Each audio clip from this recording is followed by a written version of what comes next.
Oke teman-teman, kita baru-baru saja dihebohkan kembali oleh em, pengakuan Ketua BEM Universitas Bung Karno yang belakangan cukup viral juga di momentum aksi-aksi demonstrasi kelompok mahasiswa. Jadi sebagaimana kita ketahui, Ketua BEM Universitas Bung Karno ini di aksi demo kemarin bertemu dengan wakil presiden. Nah, setelah itu muncullah isu bahwa gerakan ini ditunggangi, gerakan ini dibayar, ya, dan pada akhirnya diakui. Lalu setelah itu muncullah ia ke publik gitu ya, memberikan klarifikasi bahwa aksinya murni, aksinya berdasarkan keresahan, keprihatinan terhadap kondisi masyarakat dan seterusnya.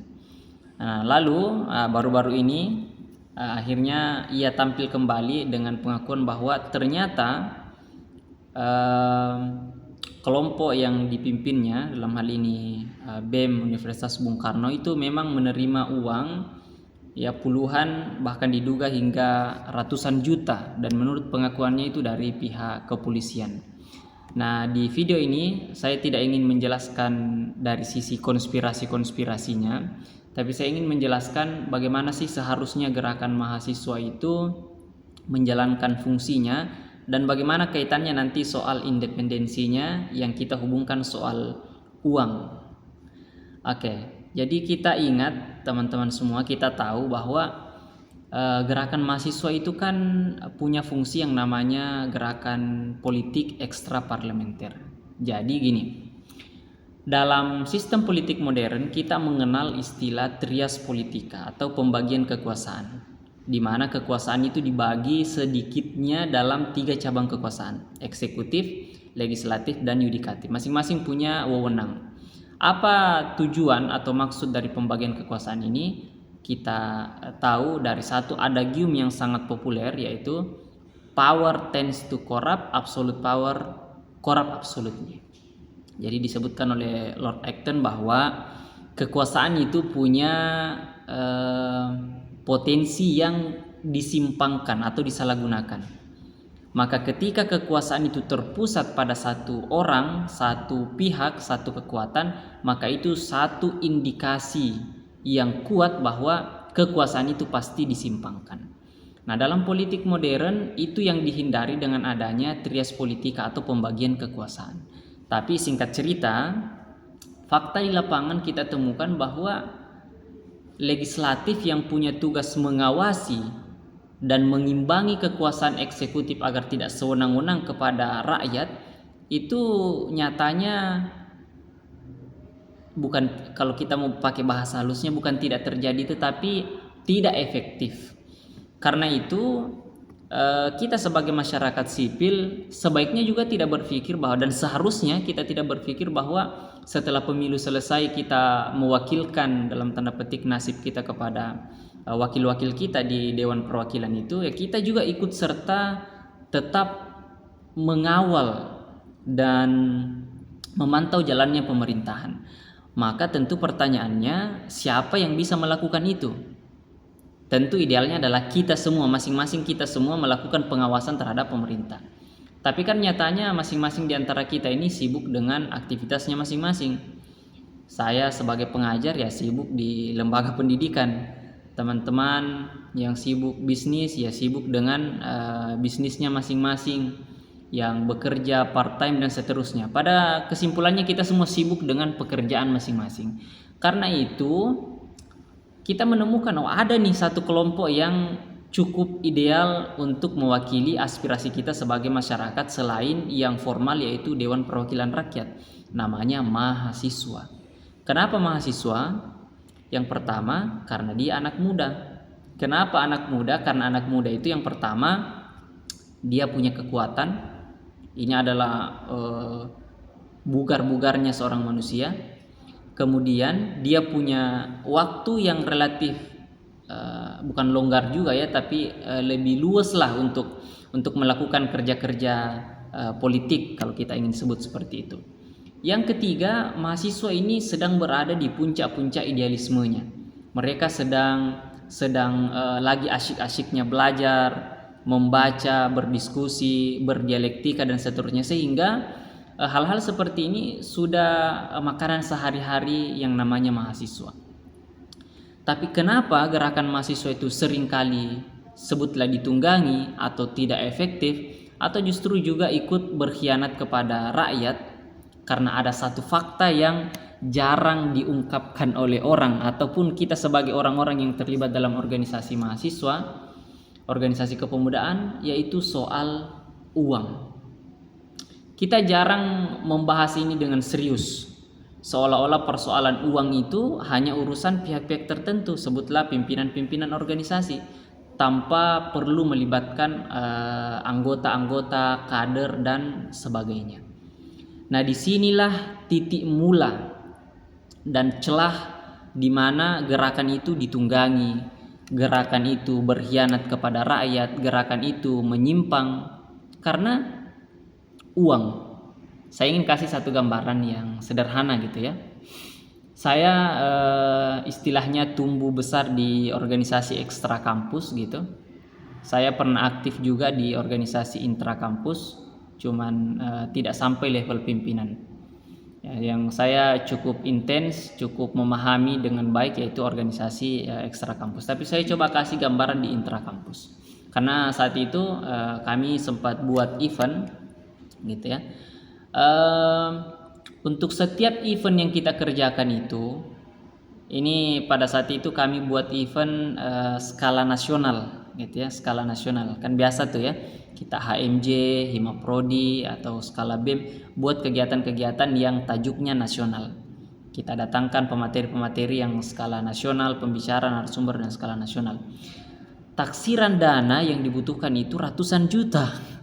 Ratusan juta. Oke, sampai di situ. Pertanyaan selanjutnya, dari mana mahasiswa dapat uang ratusan juta? Tentu yang pertama adalah alokasi dana pendidikan dari kampus atau sejenis itulah gitu ya. Ada alokasi dananya. Tapi biasanya dana itu tidak cukup hanya membackup kegiatan-kegiatan inti atau item-item inti dari event-event yang dilaksanakan oleh mahasiswa. Lalu kan pertanyaannya, selain dana itu kita cari di mana? Misalnya sebutlah untuk lebih gampangnya, kita butuh dana 100 juta. Kampus menyediakan misalnya, ini sebagai contoh saja, sepertiga atau 30% dari kebutuhan dana itu ya 30 juta. Pertanyaannya kan di mana kita dapat dana lebihnya yaitu 70 juta. Ya, kita bisa cari sponsorship gitu ya, dengan bermitra, ada imbal hasil dalam pengertian benefit yang populer misalnya pihak-pihak itu bersponsor ke kita buatkan video promosi, atau kita membeli sejumlah produk yang dia jual, atau kita menyiapkan space khusus di acara kita untuk kemudian dia berjualan, promosi dan seterusnya. Cuman biasanya juga itu tidak cukup. Nah, maka ada jalan lain yang hampir semua organisasi saya yakin lakukan, apalagi ini organisasi-organisasi pergerakan, baik itu yang sifatnya BEM karena ada istilahnya gerakan ekstra parlementernya, apalagi organisasi ekstra kampus gitu ya. Itu biasanya lewat pintu belakang istilahnya gitu ya, yaitu bertemu dengan pemilik-pemilik modal. Pemilik modal itulah yang kita sebutkan sebagai oligarki. Oligarki itu ya bisa berupa pebisnis, bisa berupa pejabat, politisi atau penguasa. Gitu. Nah, disinilah pintu masuknya di mana gerakan mahasiswa itu seringkali dianggap tidak lagi independen, tidak lagi murni. Kalaupun berjuang, ujung-ujungnya atau di tengah jalan masuk angin, sakit, tumbang gitu ya. Itu salah satu penyebabnya, dan ini saya kira rahasia umum gitu ya, rahasia umum. Masyarakat luas pun saya kira bisa memahami logika seperti ini. Karena apa? Mahasiswa itu butuh banyak dana gitu ya, butuh banyak finansial. Sebut saja misalnya satu kali demo, sewa mobil, sewa sound system, kemudian konsumsi alat peraga, itu kan butuh uang semua gitu ya, butuh uang. Nah, pertanyaannya dari mana uang itu? dari mana uang itu. Mungkin saja kita bisa urunan, ya saya tidak menuduh bahwa itu pasti gitu ya, tidak. Itu bisa urunan dari anggota-anggota yang beraksi, tetapi itu pasti terbatas gitu ya, terbatas. Nah karena itu butuh sokongan dana dari pihak lain. Ya mungkin adalah orang yang berbaik hati ya, tapi kan istilah orang tidak ada makan siang gratis. Walaupun sekarang ada makan gratis ya, tapi tidak ada makan siang gratis. Artinya ketika ada pihak yang memberi kita sumbangan, sebutlah sokongan dana, yang seringkali mungkin tertuduh atau memang disinyalir melakukan itu ya selain partai lewat fraksi yang ada di DPR gitu ya, ya pihak kepolisian ya, sebagaimana pengakuan juga ketua BEM UBK gitu ya, bahwa dia dapat dari oknum kepolisian, bahkan dia sebutkan namanya gitu. Nah kan pertanyaannya pasti, walaupun tidak ada deal dalam pengertian hitam di atas putih tertulis, kan pertanyaannya ya suatu hari nanti kalau pihak itu minta bantuan misalnya atau menginginkan sesuatu, kan berat kita untuk menolak gitu ya, berat kita untuk menolak karena dia sudah menanam jasa kepada kita, walaupun tidak ada sekali lagi perjanjian secara detail hitam di atas putih tertulis di situ bahwa hari ini pihak A atau pihak pertama, dalam hal ini siapa gitu ya, menyerahkan dana sekian-sekian kepada pihak kedua atas nama ini dengan dengan benefit dan seterusnya gitu ya. Walaupun tidak ada seperti itu, tapi itu kita mafhum, kita paham bahwa yang namanya jasa seperti itu ya suatu hari kita akan harus siap dengan permintaan yang mungkin dianggap seharga dengan pemberian yang telah diberikan. Jadi itu teman-teman, ini untuk teman-teman yang sudah ikut polling, silahkan. Ini opini saya ya terhadap gerakan mahasiswa, dan karena itu ada baiknya sebagai gerakan mahasiswa, gerakan anak muda membicarakan ini secara serius, yaitu soal finansial organisasi. Karena disinilah pintu masuk setan-setan oligarki itu untuk menunggangi, untuk menyelewengkan, untuk menyimpangkan gerakan kita. Semoga bermanfaat.